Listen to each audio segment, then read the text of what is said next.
बहुत समय पहले की बात है। दो चिड़िया बहुत अच्छे मित्र हुआ करते थे, टूनी चिड़िया और लूसी चिड़िया। दोनों में से लूसी शहर में रहती थी और टूनी चिड़िया गांव में। लेकिन दोनों अपने कुशल मंगल होने की जानकारी दोनों स्थानों पर यात्रा करने वाले चिड़ियों से लेते रहते थे।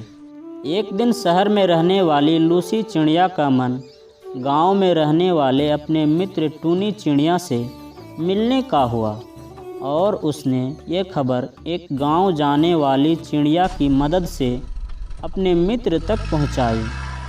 अपने शहरी मित्र के आने की खबर सुनकर गांव का टूनी चिड़िया बहुत खुश हुआ और उसके स्वागत की तैयारियां करने लगी। जिस दिन शहर का लूसी चिड़िया गांव आई, टूनी चिड़िया बहुत खुश थी। उसने उसका खुले दिल से लूसी चिड़िया का स्वागत किया। दोनों ने बहुत सारे बातें की और विभिन्न विषयों पर चर्चा की। टूनी चिड़िया ने लूसी चिड़िया को बताया, मित्र, शहर का वातावरण तो अशुद्ध होता है, लेकिन यहाँ गांव में हम शुद्ध वातावरण में रहते हैं। बहुत देर तक बातें करने के बाद वह दोनों भोजन करने बैठे। टूनी चिड़िया ने अपने मित्र को कुछ खाने को परोसा। भोजन के बाद लूसी चिड़िया को गांव की सैर पर ले गया। उसने उसे गांव के हरे भरे खेत दिखाए। फिर वह दोनों जंगल चले गए और वहां की प्रकृति सुंदरता का नज़ारा लिया। वहां टूनी ने लूसी से पूछा, मित्र, क्या शहर में भी ऐसे सुंदर दृश्य है? लूसी चिड़िया ने कोई उत्तर नहीं दिया, बल्कि उसने टूनी को शहर आने के लिए बोला ताकि वह एक बार शहर की आरामदायक जीवन को निकट से देख सके। टूनी चिड़िया ने वादा किया कि एक दिन वह ज़रूर शहर आएगी। यह सुनकर लूसी बोली, एक दिन क्यों मित्र, तुम मेरे साथ ही शहर क्यों नहीं चलते? टूनी तैयार हो गई। सैर करने के बाद जब वह दोनों वापस लौटे तब तक रात हो चुकी थी। रात में फिर खाने के बाद दोनों हरी नरम घास पर सो गए। अगले दिन सुबह नाश्ते में टूनी ने लूसी को फिर से वही खाना परोसा। यह देखकर लूसी चिड़िया चिढ़ गई और बोली, तुम्हारे पास यहाँ गांव में अच्छा खाना नहीं है। मेरे साथ शहर चलकर देखना, वहाँ कितने प्रकार की चीज़ें खाने को मिलेगी और वहाँ ज़िंदगी कितनी आरामदायक है। चलो इसी समय शहर चलते हैं। टूनी चिड़िया तैयार हो गई। दिन भर यात्रा कर रात में दोनों शहर पहुँचे। लूसी चिड़िया एक बड़े से घर में रहती थी।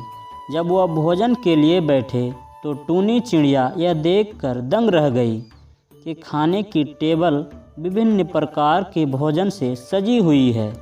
इतने तरह का खाना उसने पहले कभी नहीं देखा था।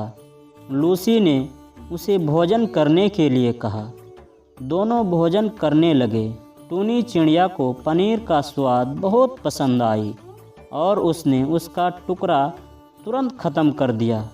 वह दोनों भोजन कर ही रहे थे कि अचानक उन्हें शेर की आवाज़ सुनाई पड़ी। टूनी चिड़िया घबरा गई। इस पर लूसी ने कहा, मित्र, जल्दी खुद को कहीं पर छुपा लो, नहीं तो शेर हमें खा जाएंगे। दोनों तुरंत छुप गए। शेर के जाने के बाद वहाँ से बाहर निकले। टूनी डर के मारे कांप रही थी। लूसी बोली, यहाँ बगल में चिड़ियाघर है, इसीलिए कभी कभार कोई जानवर यहाँ आ जाते हैं। चिंता करने की कोई ज़रूरत नहीं। इतना कहने के बाद लूसी फिर से भोजन करने लगी। उसने टूनी को समझाते हुए कहा, डरो मत मित्र, ये तो शहर की ज़िंदगी का हिस्सा है। आओ खाना खा लो। डरते डरते टूनी फिर से भोजन के लिए बैठी। इस बार उसने केक का एक छोटा टुकड़ा ख़त्म किया था कि एक गिद्ध वहाँ आ गया। वह फिर से टूनी को लेकर छुप गई। उनके जाने के बाद वह बाहर आए।